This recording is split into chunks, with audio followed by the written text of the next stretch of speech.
Hi. Okay, so we are doing a tutorial on like a leather war skirt or gladiator skirt.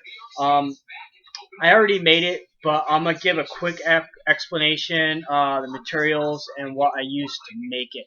First thing you're gonna need is you're gonna need a nice thick leather belt. You know, you got those double prong buckle belts at Walmart. The nice thick ones are kind of cool looking.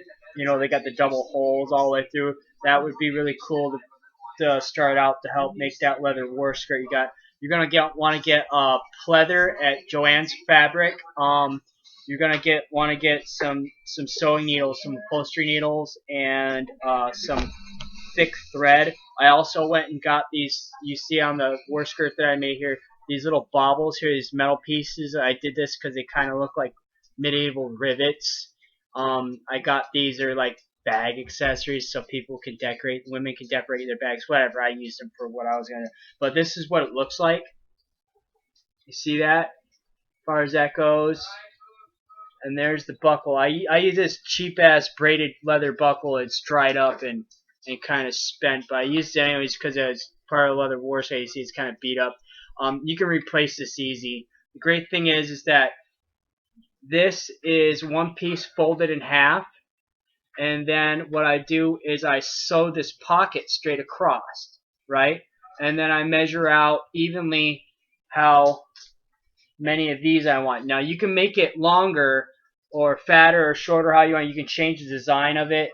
Here we're gonna go ahead, spit this out so we can kind of show you. It just goes around here like this, and then it buckles in the back here. And then yeah, you do want the space here. It shouldn't like go all the way, like, and maybe just a little bit further. So you kind of want to measure your waist and then give yourself like, you know, at least like 4 to 6 inches in this area, so that when you're tightening it and loosening, you know, just so you can have at least enough adjustable room for the belt here in the back. What you do is you just like this, that, and it goes through the loop.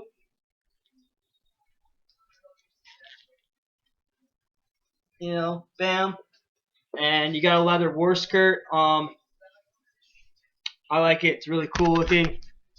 I have a so depending on where you put these flaps, they'll position in different areas. All the way around like that. If I wanted to, I could have made it longer, made it go past the knees, you know, like that. So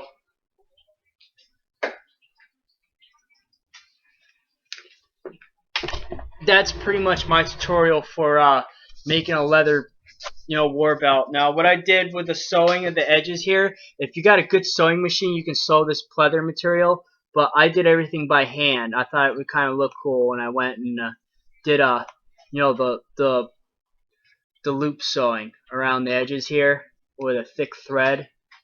Just, yeah, so, and then these little bobbles here that I improvised rivets are just, you know, women's bag accessory.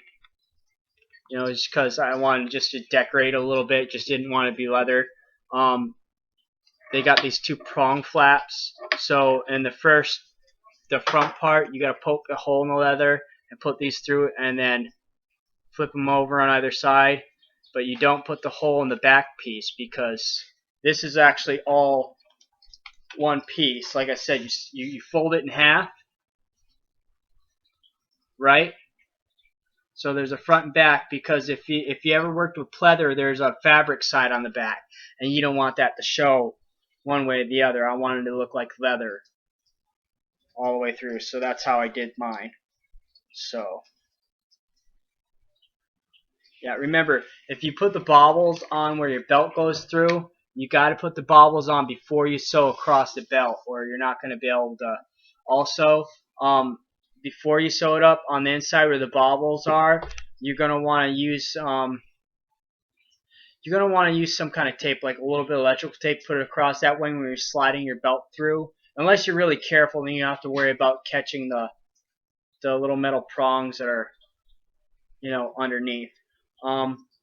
the pleather isn't really thick. That's another good reason why you want to go ahead and double it up, back to back, so that it doesn't tear easier. It gives it more strength, makes it be like more real leathery. The nice thing is that it looks like worn leather after you're done making it, because it's floppy. It flows nice. So there you go. That's a good idea. I found this the idea and the concept online, but they didn't have any video tutorials. It was just a written explanation, so I thought I'd make a video about it and explain it that way with a physical representation of the war skirt I made. So, and you can use two belts. You can make two pockets. So I was thinking I might do that sometime. I might make another one. Make thinner straps, longer straps, and more of them. I got a good length of pleather. I can make like at least 2 or 3 more of these. But it's a really good idea. It just takes some of your time. It saves a lot of money. This cost me total 15 bucks. I think it was like 12 bucks for pleather, and then the little these little things were really cheap. I think you got 2 for like, so it was like under $25 I made this, and the belt was lying around.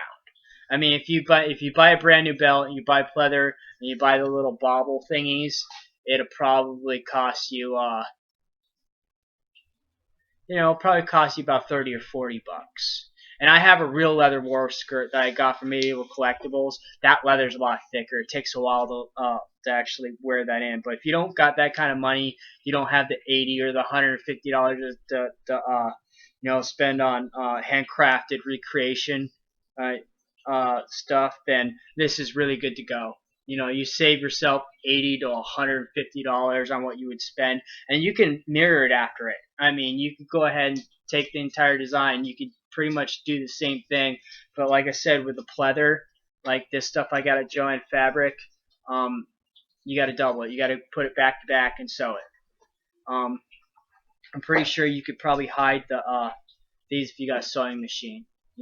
I didn't have a sewing machine, so I did everything by hand. It took me 2 days, like total of like 3-4 hours, because I had to sit there and just do the loop sewing. And you can't just yank it taut when you're doing it by hand, because you'll scrunch it up. With a sewing machine, it won't do that, because this machine's far more precise, and stuff. So, but if you got a sewing machine, this can get done really fast. You can do a fantastic job with it.